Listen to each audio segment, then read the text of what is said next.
Antics TV.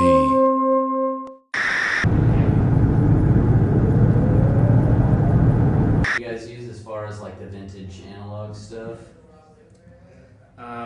We've got like a museum.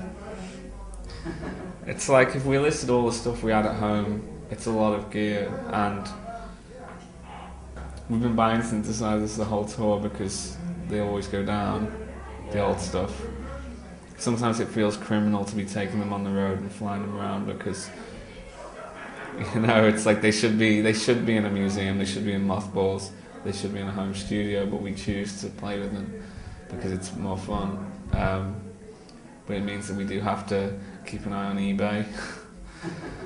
Yeah, I took mine on the road for the first time on this tour, and it's never been used outside my bedroom, and it's just died within about 5 shows. So A lot of bands they'll just sample all the sounds from their vintage keyboard and then It's just kind of like, you could do that, it'd make it easier, but it's just no fun. So I think we just have to just accept that, you know, things do go wrong. As long as you stay one step ahead and you've got backups and stuff, it's fine. But I mean, if I had a list, I mean, I suppose spread across, you know, all 4 of us. You know, if you had all that gear, it'd be, you know, it wouldn't fit in a single room. It's a lot of keyboards.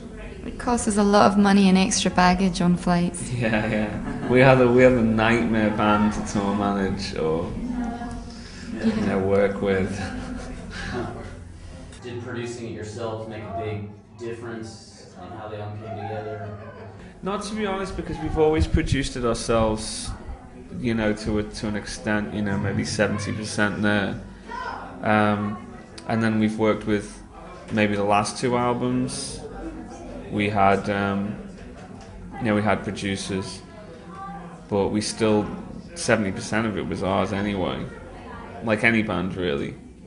But this time we produced it ourselves, but we collaborated with a few people, and that's kind of more healthy and it's more kind of more straightforward. It's more like having extra band members than having the responsibility, you know, given to someone's like, you are the producer of this record, and the expectation is that they somehow understand the band more than you do, which is obviously not going to be the case. You know, we've made 4 albums. It's like, I think we probably understand the band more than anyone else will. So yeah, it was good. It was good to realise that we didn't need a producer. That was the best thing about it. Yeah. It's good to collaborate with people though, like, you know, because it does add. And like, we worked with Alessandro Cortini who played tonight actually with his band, and he added like quite a few layers to various songs, so it is good to, you know, have that, but Yeah, it's kind of like additional production rather than overall kind of, you know, management of a project. Yeah, you definitely don't need that anymore. But yeah, collaboration is important. You know, fresh ears, and, you know, working with people who understand you. Do you guys kind of agree with that, or In general, in the mainstream, you mean? you know? I think it's kind of been happening over the last few years, really. Yeah. You've got all these like indie bands that are using synthesizers and stuff like on stage, and All the things we had to The we work. spent so long Yeah. justifying at the beginning, and now it's comment. okay and it's kind of like normal. And then you've got mainstream artists like, well, there's loads of them, but you know, Madonna or Kylie or whatever, that it's very electronic, and so yeah, it is quite acceptable now. Really, it's nothing like nothing particularly new. But when we were doing it, it kind of, I think it scared people. Oh, it scared the rockists Yeah. at the Do you, beginning. do you feel like you guys were a part of that push, and has it affected your direction now?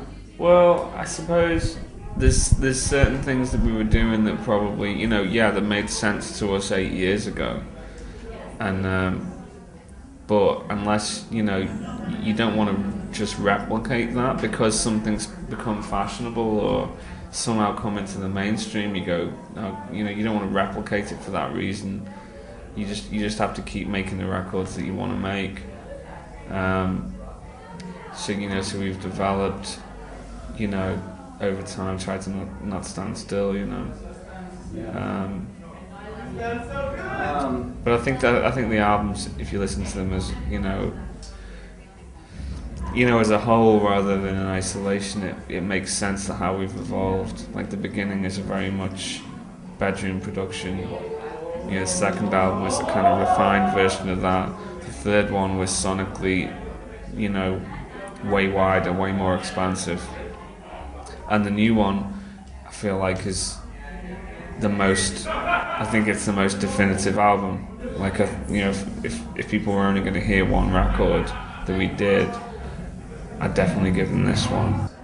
What do you want to stay with them?